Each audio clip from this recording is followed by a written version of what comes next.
ಈ ಒಂದು ಅಜ್ಜಿಯನ್ನ ತೋರಿಸ್ತಾರೆ. ಈ ಅಜ್ಜಿ ಸ್ನಾಕ್ಸ್ ಬ್ಯಾಗನ್ನ ಹಿಡ್ಕೊಂಡು ಕಳ್ಳಿ ತರ ಆ ಕಡೆ ಈ ಕಡೆ ನೋಡ್ತಾ ಸ್ನಾಕ್ಸ್ ಮಾರೋರ್ ತರ ಆಸ್ಪತ್ರೆ ಒಳಗಡೆ ನುಗ್ತಾರೆ. ಈ ಅಜ್ಜಿ ಬಾಣಂತಿ ಮತ್ತೆ ಮಗು ಕಾಣೋ ತರ ಆ ವಾರ್ಡ್ನ ಆಚೆ ಅಂದ್ರೆ ಎದುರುಗಡೆ ಕೂತ್ಕೊಂಡು ಗಮನಿಸ್ತಾ ಇರ್ತಾರೆ. ಒಬ್ಬ ತಾಯಿ ಮಗುನ ಬಿಟ್ಬಿಟ್ಟು ಎಲ್ಲೋ ಹೋಗ್ತಾರೆ. ಇದನ್ನ ಗಮನಿಸಿದಂತಹ ಅಜ್ಜಿ ಆ ಮಗುನ ಕಿಟಕಿ ಮೂಲಕ ಕದ್ಕೊಂಡು ತನ್ನ ಸ್ನಾಕ್ಸ್ ಬ್ಯಾಗ್ ಒಳಗಡೆ ಹಾಕೊಂಡು ಆ ಮಗುನ ಆ ತರ ಕಿಡ್ನಾಪ್ ಮಾಡ್ಕೊಂಡು ಮನೆಗೆ ಎತ್ಕೊಂಡು ಬರ್ತಾರೆ. ನಂತರ ಅಲ್ಲಿಗೆ ಯಾರೋ ಒಬ್ಬ ಹೆಂಗ್ಸ್ ಬರ್ತಾರೆ.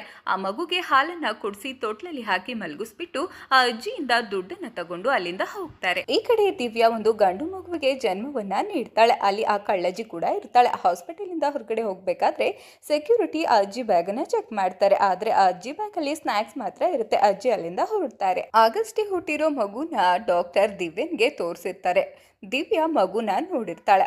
ಈ ಕಡೆ ದಿವ್ಯನ್ ಫ್ಯಾಮಿಲಿ ಅವರೆಲ್ಲ ತುಂಬಾನೇ ಖುಷಿಯಾಗಿರ್ತಾರೆ. ಈಗ ಮಗುಗೆ ಏನೋ ಉಸಿರಾಟದ ತೊಂದರೆ ಇದೆ ಅಂತ ಹೇಳ್ಬಿಟ್ಟು ಇನ್ಕ್ಯುಬೇಟರ್ ಅಲ್ಲಿ ಇಡೋದಕ್ಕೆ ಅಂತ ಮಗುನ ತಗೊಂಡ್ ಹೋಗಿರ್ತಾರೆ. ನಂತರ ಮಗುನ ತಗೊಂಡ್ ಬರ್ತಾರೆ. ದಿವ್ಯನ್ ಕೈಗೆ ಮಗುನ ಕೊಟ್ಟಾಗ ದಿವ್ಯ ಹೇಳ್ತಾಳೆ, ಇದು ನಮ್ಮ ಮಗು ಅಲ್ಲ, ನಮ್ಮ ಮಗು ಎಲ್ಲಿ ಅಂತ ಕೇಳ್ತಿರ್ತಾಳೆ.